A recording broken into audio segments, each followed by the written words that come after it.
बोलो साधो सतनाम।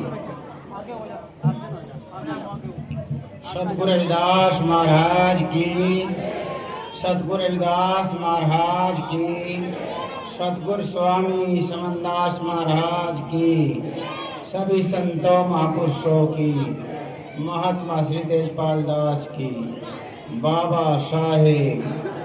बोलो साधो सतनाम।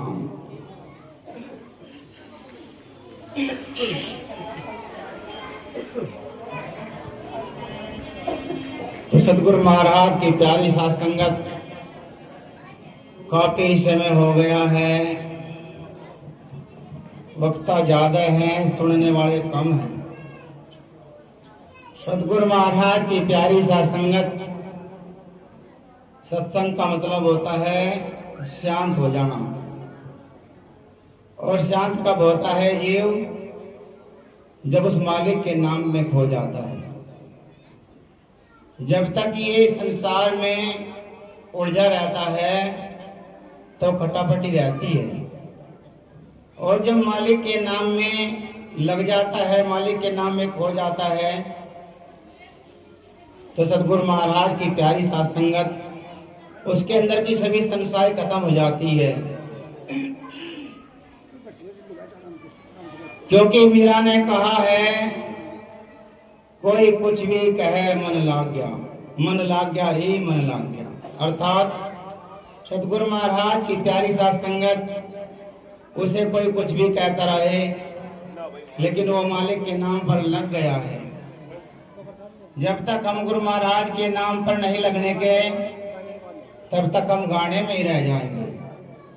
गा ना यानी कि गावना, उसको अमल कर ले। लेकिन हम, मेरा तो नंबर ही नहीं आया। हमारे तो वहां भाई महात्मा जी ने बात ही नहीं पूछी, हमारे तो महात्मा ने बात ही नहीं करी भाई, हमारा तो नंबर ही नहीं दिया। मुंह देख कर नंबर दे देते भाई महात्मा। और अपना हिसाब ये रहता है कि भाई हमारा नंबर आओ या ना हो। क्यों? नंबर में तो सारी दुनिया आने जाने में रह रही, तो नंबर तो अलग हो जाऊं ना इससे। अभी एक भगत जी कह रही बेचारी आने करूँगा जी घर में पीसे थमते, मका ऊपर घर में पीसे थमते, घर में धरो जाकर तो थमते नहीं, पीछे तो थमे रहे, यहाँ तो दर्द है कि मैं वहीं मिलेंगे। बच्चे नहीं थमते, मैं घर में बार बार भाग बजाओ, क्यों उनको ऊपरी हवा लग जाओ। तो सतगुरु महाराज की प्यारी साथ संगत, ये सब हमारे मन की कल्पनाएं हैं। कल्पना काल है तेरा क्यों फिरे दर दर, करोड़ों मर गई ईश्वर खुदा की कल्पना कर कर। तो सतगुरु महाराज की प्यारी साथ संगत, जब तक हमारे मन की कल्पनाएं ऐसी रहती है, तब तक हमारा ख्वाब भी ऐसे ही रहता है। तो अपने मन की कल्पनाओं को गुरु महाराज के चरणों में छोड़ दो, और संतों ने जो आपको नाम दिया है, उस नाम की कमाई करिए। जब तक आप नाम की कमाई नहीं करने के, तब तक आपके पास में कुछ भी नहीं थमने का। पैसे तो पैसे, कर्म ही तो सब कुछ है। जिसके पास में कर्म है, उसके पास में सब कुछ है। जिसके पास में कर्म नहीं है, उसके पास कुछ नहीं है। क्योंकि रविदास महाराज ने भी फरमाया है, कर्म बंधन में बंधे रहियो, पलकी ना तजियो आस, और कर्म ही मनुष्य का धर्म है सतबासे रविदास। तो सतगुरु महाराज की प्यारी साथ संगत, आप अपने कर्म पर लगे रहिए। जब आप अपने कर्म पर लगे रहोगे तो गुरु महाराज की कृपा हो जाएगी। आपके घर में अंदर के भंडार भरेंगे, भक्ति का भी आपके घर में विकास होएगा, भक्ति भी आपकी बढ़ जाएगी। लेकिन सबसे पहले अपने मन की कल्पनाओं को तज दिए। तो काफी समय हो चुका है, एक वाणी ली जाएगी, बस सभी ने ध्यान से सुनना है। सत्संग का मतलब होता है सुन हो जाना, सुनना। जब आप सुनोगे तो आपको किसी चीज की प्राप्ति भी होगी। जो बच्चा क्लास में बैठकर टीचर की बात को ध्यान से सुनता है, वही बच्चा कुछ बनता है। जो बच्चा मास्टर की बात पर अमल नहीं करता, वो बच्चा कुछ नहीं कर सकता। मजदूरी क्या है? मजदूरी कुछ भी नहीं है। लेकिन कुछ आदमी मजदूरी भी नहीं करते, उनका मेरा तो मन ही नहीं लगता, पता नहीं जी क्या करे क्या नहीं, काम पकड़ा था वापिस आ गया बंदे। होता है सब, होता है ऐसा, क्योंकि उनका मनोबल गिर गया है। अभी भाई बात करे थे शिक्षा की, कि भाई हमारे मास्टर, हमारे जो महात्मा हैं शिक्षा की व्यवस्था नहीं कर रहे, शिक्षित बता शिक्षा कहां से ग्रहण करेंगे।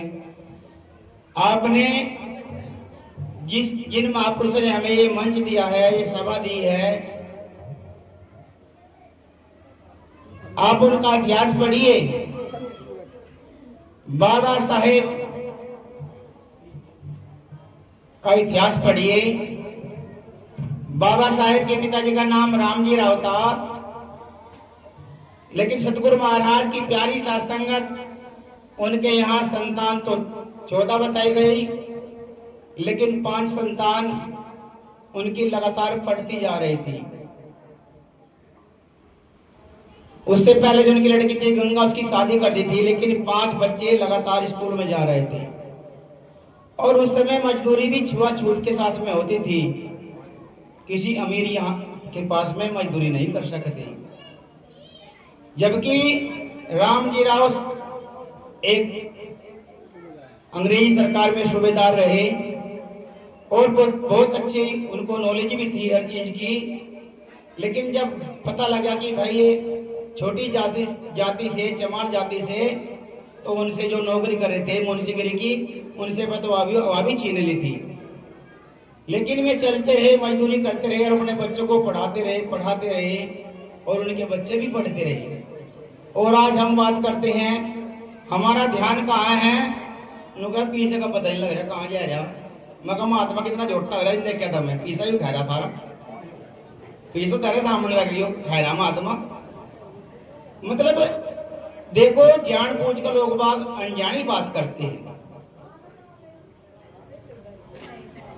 नुका उल्लू को भानु साधो कभी भी नजर से, बीत जाए चाहे युग सारा। बस उन्हें तो अपने ही महात्मा अच्छे लगेंगे, चाहे मैं कुछ भी नहीं कर रही, दूसरे का महात्मा ना फीका लगेगा। इतना बड़ा गुरुद्वारा होते भी भाई ने ऑब्जेक्शन ये कर दिया कि पीछे को पता नहीं लगता कहाँ जा रहे हैं हमारा। अरे पैसा तो आपके सामने लग रहा, लेकिन बात यह है, मुझे अपनी बात रखनी है यहाँ। मुझे बस लोग मुझे मेरी चर्चा कर, भाई माम ने बहुत बड़े बात करी थी। कभी कभी हम जाने अनजाने में भी अपना कर्म बिगाड़ कर चले जाते हैं। बैठे जगह सुधार का बोले वचन संभाल, कहीं रविदास जीव को कभी ना होए हान। अर्थात हमें सबसे पहले ये देखना चाहिए कि ये जगह कैसी है। अगर हम गंदी जगह बैठेंगे तो उसका प्रभाव पड़ जाएगा। पहले देखते ये जगह कैसी है। बैठे जगह सुधार का बोले वचन संभाल, और सबसे पहले वचन को देखना चाहिए कि मेरे वचन का क्या प्रभाव पड़ेगा। कहीं रविदास जीव को कभी ना हो हानि, उसको कभी हानि नहीं होती। सत्संग में आने के बाद में कभी कभी हम बजाय कर्म बनाने के बाद बिगाड़ के चले जाते हैं। ज्यादा बोलने से कोई फायदा नहीं होता। अगर कुछ अपने पर बोलना नहीं आता हो तो कम से कम सुन तो सके। तो सबसे पहले सत्संग में आके अपने अंदर गुण पैदा करिए। जब आपके अंदर गुण पैदा हो जाएगा किस चीज का, सुनने का, जो बच्चा सुनता है वो कुछ सीखता है, जो सुनता है वो क्या सीख लेगा,